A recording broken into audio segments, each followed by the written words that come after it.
Is the Sunshine State losing its conservative shine? Join us as we unravel the discontent among Florida Republicans, the clash over culture wars, and whether pocketbook issues are being ignored in the political arena. It's time for a Sunshine State showdown.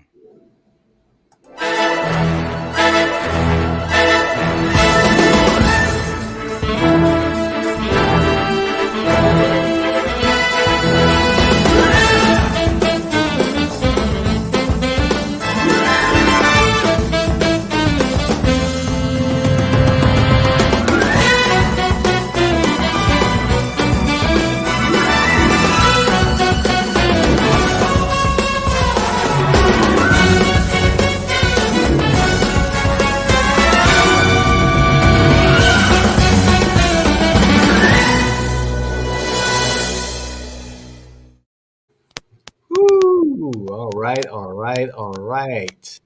Hey, so despite a Republican supermajority in Florida, conservative priorities like gun rights, abortion restrictions, and election reforms did not pass. Critics blame GOP leaders for lacking backbone, while Democrats see it as a retreat from an extremist agenda. Discontent grows among far right Republicans, accusing Senate President Kathleen Passidomo of blocking critical bills. Meanwhile, economic issues like housing and insurance remain unaddressed, leaving voters disillusioned. Let's go. What say you, Joel? Uh oh, you're on mute, Joel. Can't hear you. One of these days, we're going to figure out how to push these buttons. Now, again, it's got to give us a dig on the fact that we don't get the important issues done. But listen, Hey, this the was a this Republicans. was a this was a hard core. There's a lot of stuff that was brought up in this. We've talked about a lot of the stuff that was brought up. We're talking to our legislators right now and saying, "Hey, let's get you together. Let's have you guys talk about what has been accomplished." And I think we're going to get a lot of meat and potato things that they tried to get done. So yeah, maybe we didn't get the major stuff like the insurance, but we're working at getting it there. I mean, not everything was ignored. You see what I'm saying? Sure. But we didn't have a lot of this hype because hey, the president, the presidential race is going on. Ron's out there doing his thing. Gave the legislation an opportunity to actually be conservative for a change and not radical. And I'm saying that from a perspective of, you know, it's not the Tallahassee Church of Republican Christ. It's get the shit done for the people of Florida. And that I think is what they tried to do in this legislative session because of the last time there was so much criticism on how much they tackled the biblical moral issues. And it's a little bit over the top, not a little bit, way over the top. I mean, granted, the biggest bill that was celebrated and made it through the legislature that was of note was the ban on social media for younglings under 16 years of age. And now they've modified it to, lower the age and to like 14, but then some other restrictions up to 16. But you would think that addressing property insurance issues, climate change issues, would be Why something. we went so we want the climate to stop changing? No, we want the climate to change, but we don't want Miami and the No, rest no, of no. I'm South just saying, Florida to you change. guys want it. You guys want the climate to stop changing. That's what you guys fighting for, right? Climate change. I don't. I I mean, just. you guys jumped off the word global warming, and because it got so cold, and now it became climate change. So, first it was greenhouse gas. Hey, we got to Mhm. take care of the greenhouse effect, and then you realize, we teach in school that the greenhouse effect is how it works. You can't have it without the greenhouse effect. I'm Yeah, just joking. this, No, yeah, the this, insurance thing is the biggest thing. yeah, David, it the is. insurance thing. Keeping kids safe is great. That was very bipartisan. Thank you for all those Democrats that made that issue Coffee. come to life because look, What's it's about next? children, and I'm glad that this was one bill that, you know, as the newspaper went to go attack you, they said, oh my God, I can't believe how many Democrats are involved in this too, because we want children. What's Um, next? What more what's next? censorship is next? What's next is this huge bipartisan bill is going to fall apart when it gets to the Supreme Court, Of and they course. say, listen, you can't infringe on free speech. Parents need to protect their children. I'm sure there's going to be something in that bill that's going to uh, make the whole thing go to pot because every time I think this Tallahassee crew has had such a problem with speech, and I'm a big advocate of free speech. And that's why I love having a podcast with you, David. I like to be able to have conversations. And now you want to restrict, hey, now you become a lobbyist because you mentioned the governor, or now you got to register to be a lobbyist because you mentioned so and so. Or, hey, next thing you're going to know, don't talk bad about Target or Walmart because, hey, their lobbyists have brought the thing, a bill up that says you can't tell the cashier that they've given you wrong change. You just name it. That's how it looks like. This exactly what this legislation looks like to It's me. I next. mean, so It's David, don't say anything except good morning, good afternoon, and good night. I have to agree with you on that because the assault on free speech is mind boggling. I thought this was a party of less government, less intrusive government, a government that is small enough that you can drown it in a bathtub. And wow, I am shocked. And well, I shouldn't be. I'm being facetious there. I'm not shocked. This is Anything I can't Republicans, say, I'm writing Republicans. down. And one of the other bills, was the anti-homelessness bill to have state-sanctioned, camps. And you and we discussed this bill before it headed to the governor's desk, which he's Love this likely to bill. sign. And yeah, I have to agree. I'm with I you love, on that. love I'm this with you bill. on that.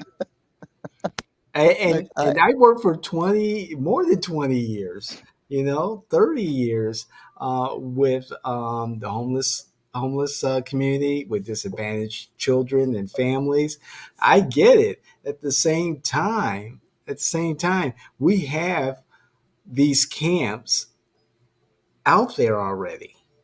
yeah, And if we don't take a serious look like Miami does, in regards to its funding of homelessness initiatives. In Houston, if I remember correctly, there was an initiative that was very popular that addressed homelessness. We need that out of the box thinking, that innovative thinking to address this issue. In the meantime, DeSantis say, "Hey, we're going to have tent communities. I call them DeSantisvilles. Regardless, if it's going to be done, do it with the most logical, helpful, compassionate way as possible. Have services for individuals, and also create a system where individuals who are in these camps are transitioned out of these camps into homes." and that goes from the fact that they should, be voting for their own mayor. They should be voting for their own, creating their own charter. They should be. Yeah, exactly. we are we, The assault we are on we home we rule. we are homelessville. Come join us in homelessville. Look, we're chartered. We have a mayor. We we have a council, and you know what? Come on here. We'll make sure that your tent is replaced. Yep. Yes. Yes. Every 6 months you can replace your tent because we're not going to be able to replace your roofs in Florida any longer. I mean, a good point. And so many of us here in Florida are so close to, just one major health scare or one major economic scare. And we find ourselves in very desperate situations. The safety net is getting smaller and is more porous, and people are needing more and more intervention. Um, this is this is just one solution. Hopefully, it is a small temporary solution, and that it doesn't grow, and that in regards to addressing homelessness, that there's even more energy put into addressing this. I wish there was more energy from the legislature in addressing the property insurance issues. It's I, hard. what I like to say is if Anthony Sabatini can give this legislative session a D and an F, you did a great job. Thank you very much. You did the conservative thing because you didn't do the radical things. And you know what? He wants to go to Congress. Please, everybody, look. Sabatini is nothing more than a train wreck. He has no right. Couldn't do any legislation or get anything passed when he was in the state house. He'll not get anything passed if he goes to the Congress. So I get to say that because look, I like the guy. I really did, but it became him and not us, and that's when I decided, you know, that I want to stand up against bullies, and that's all he is. So, please, guys, this was a great session. I think the title of this is kind of misleading. We actually got some real good legislation done up there. Not enough, as David has pointed out, but at least we tackled issues that were really, truthfully not crazy off the wall. Other than, hey, if you're a kid, you got your toys taken away. Hey, did the state legislature, did the Republicans clarify that if a bear is rummaging through my garbage and if I shoot them, will I be covered under stand my ground or something else because they're considered a nuisance? Has that been clarified? Because now I think a bill was passed allowing people to shoot bears. Good, shoot him. Jesus. Look, look, if he's in your garbage place, go ahead, shoot him. But if you hit your neighbor, then you don't get to stand your ground rule. Okay, so make sure you're safe when you shoot. No, David, that's this. Sometimes you got to though, David. Sometimes you have to define it to the point where, look, in the state of Massachusetts, if a burglar is breaking into your home and you shoot him, make sure he falls in the house and not outside the house because That's right. that's how clarified it is. If you shoot him and he falls out of the house, you're going to jail, and you're getting charged really seriously. But if he falls in the house, the game's Axel done. Doctrine. Stand your ground. Oh, you can't make this shit up. That's what the name of the show is. Please like, share, just be involved. Please, we have our newsletter coming out, The Yeah. Informer. If you're into politics, if you're into a better community, if you're one of those people that has a voice and wants to share it, let us look at your content. Have your content sent to us, and we'll put you in. Not an advertisement, but if you're really truly trying to take care of the community and you have great ideas, we're your political innovators. We're a company that's looking for great ideas. So please get us those ideas and let us put them in our newsletter. And then you subscribe so that you can help Yeah. get your message out there. Oh yeah, please subscribe. We are growing our community across all of our social media platforms, and we will love to hear what you have to say about this topic and all of the topics that we cover. What do you want us to cover? We will do our research. We do our research. We prepare for our shows, and we would love for you to comment on what our opinion is. And again, bring your facts, not your feelings, because we want to have an intelligent, honest conversation with you.